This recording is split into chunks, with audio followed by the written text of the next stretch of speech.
Bible పరిచర్య క్లాసులను వింటున్న మీకందరికీ నా హృదయపూర్వకంగా కృతజ్ఞతలు తెలియజేస్తున్నాను. మీరు ఇంతకుముందు క్లాసులో బైబిల్లో ఎన్ని పుస్తకాలున్నాయి నేర్చుకున్నారు? పాత నిబంధనలో, కొత్త నిబంధనలో కలిపి 66 పుస్తకాలను ఉన్నాయని నేను మొత్తం వివరంగా మీకు చెప్పాను. ఇప్పుడు మనం బైబిల్లోకి వెళ్ళిపోదాము. బైబిల్లో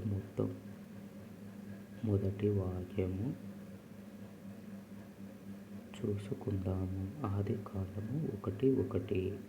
ఆదియందు దేవుడు భూమి ఆకాశములను సృజించెను. భూమి నిరాకారంగాను శూన్యంగాను ఉండెను. అంటే మనము భూమి మీద ఏ పని చేయాలన్నా భూమిని ఆధారం చేసుకొని చేస్తాము. మనము ఇంతకుముందు భూమి శూన్యంగాను నిరాకారంగాను ఉండెను అంటే అప్పుడు మనము ఇల్లు కట్టుకోవడానికి కానీ, వ్యవసాయం చేయడానికి కానీ, ఇతర ఏ పని చేయాలనుకున్నా కూడా అనువుగా మనకు సులభంగా ఉండేది కాదు. దేవుడు వీటన్నిటిని చూసి ఇలా ఉంటే బాగుండదని భూమిని చక్కగా మనకు అందించాడు. ఈ వాక్యాన్ని మనము నిర్గమకాండం 20వ అధ్యాయంలో దేవుడు 10 ఆజ్ఞలను ఇచ్చాడు. ఈ వాక్యాన్ని మనము దానికి అనుసంధానం చేసినట్లయితే చూడండి ఒకసారి. ఆ 10 ఆజ్ఞలు ఏమిటో చూడండి.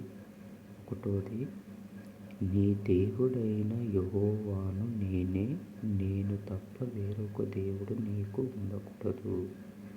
పైన ఆకాశమందే గాని, కింద భూమి అందే గాని, భూమి క్రింద నీళ్ళయందే గాని ఏ రూపమునైనను విగ్రహమునైనను నీవు చేసుకొనకూడదు, వాటికి సాగిలపడకూడదు. నీ దేవుడైన యెహోవా నామమును వ్యర్థముగా నుచ్చరింపకూడదు. విశ్రాంతి దినమును పరిశుద్ధముగా ఆచరించుటకు జ్ఞాపకం ఉంచుకొనుము. నీ తండ్రిని నీ తల్లిని సన్మానించుము. నరహత్య చేయకూడదు, వ్యభిచారించకూడదు, దొంగిలింపకూడదు, నీ పొరుగు వాని మీద అబద్ధ సాక్ష్యము పలకకూడదు, నీ పొరుగు వాని ఇల్లు ఆశింపకూడదు, నీ పొరుగు వాని భార్యనైనను, అతని దాసునైనను, అతని దాసినైనను, అతని ఎద్దునైనను, అతని పొరుగు వాని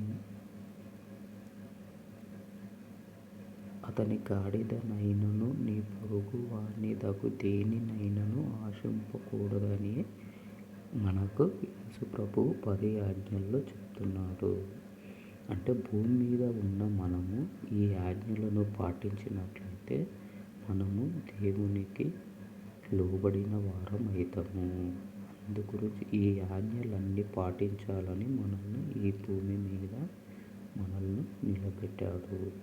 మనం భూమి మీద ఉండి ఈ ఆజ్ఞలను పాటించినట్లయితే ఆయన మనకు సమస్తము చేయడానికి ఆయనకు సాధ్యము. ఒకవేళ మనం ఇవి చేసినట్లు ఉంటే, మనము ఈ ఆజ్ఞలను పాటించకుండా ఉండినట్లయితే దేవుడు మన మీదకి శిక్ష ఇచ్చే అవకాశం ఉంది. శాపగ్రస్తుగా మారే అవకాశం కూడా ఉంది. నెక్స్ట్ క్లాసులో మనము ఒక్కొక్క దాని గురించి ఇంకా వివరంగా తెలుసుకుందాము. మా యూట్యూబ్ ఛానల్ను చూడండి, 10 మందికి షేర్ చేయండి, లైక్ చేయండి. నేను బైబిల్లో ఉన్న ప్రతి హెడ్డింగ్కు మెయిన్ హెడ్డింగ్కు ఈ బైబిల్ పరిచర్య ద్వారా మీకు అందిస్తాను. కంపల్సరీ మీరు షేర్ చేయండి, లైక్ చేయండి.